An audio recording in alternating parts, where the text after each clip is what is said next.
For today video guys ay nandito kami ngayon sa Market Taguig City. Bibili lang sana kami ng perfume kaso nga lang ay nagkabudulan kami dito at kasama ko yung mga pinsan ko, si Carl at si Ate Lani. Ganyan po kami ka-sweet magpipinsan at walang lamangan, higit sa lahat ay magkakamuka.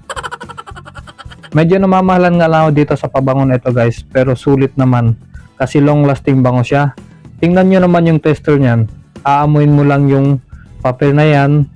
Tapos dyan, maaamoy mo kung gaano nga baka bango yung mga perfume na yan. Pero mababango yan lahat. Siyempre, perfume yan eh. Diba? Marami din kayo pagpipilian dito. At lahat yan ay long lasting bango. Kung gumamit ka ng umaga, aabutin pa yan hanggang gabi yung amoy niyan. At dito nga ay nakapili na kami isa. Sabi ko naman sa pinsan ko, buksan mo na yan at isprayhan mo na yung pinsan mong pogi para mas lalong pumogi. At maging mabango na pogi. O, diba? Dito nga ay nagaya si Ate Lani, papasok daw kami dito sa bag shop at magsi-shopping daw siya. Pero wala lang, tamang tingin lang pala. At sinabi niya dito, tara kain tayo kasi gutom na ako. Abay syempre kami naman ni Carl ay go na go yan pagdating sa pagkain dyan. Kala namin kasi libre niya eh. Pero nawaw mali para kami. Kami pala ang magbabayad nito ni Carl. Pero okay lang, lilibre na lang namin si Ate Lani.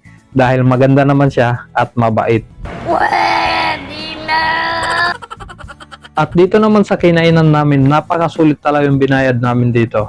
Sa halagang 599 pesos per head, unlimited na ito lahat at ang sasarap ng kanilang mga side dish katulad ng kimchi, corn cheese at fish cake. Unlimited meat na rin nga pala dito kaya naman more on chicken and beef ang in-order namin dito. 2 hours time limit at bawal ang leftover dito. Pagka may tira kang pagkain, titimbangin nila yon at babayaran mo yon per gram.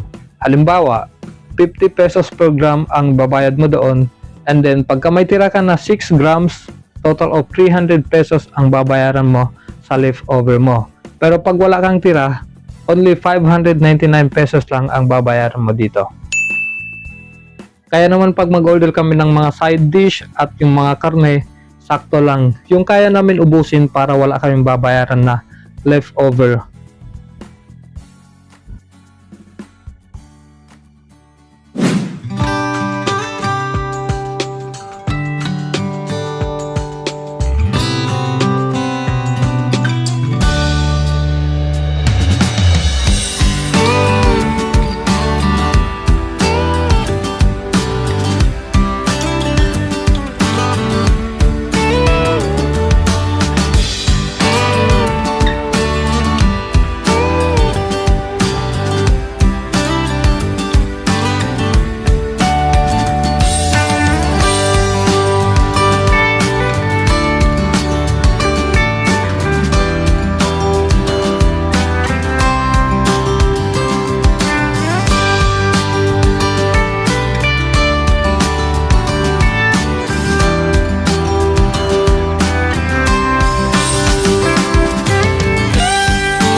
Guys, pinapaalis na kami dito.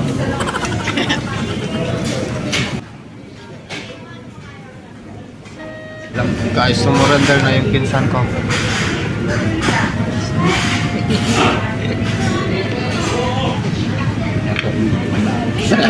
Sarado na kami na lang hinihintay.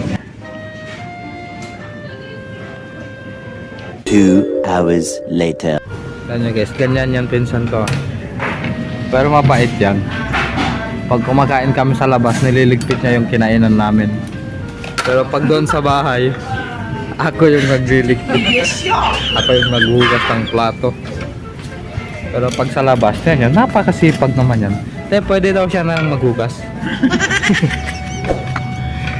Yan yun naman.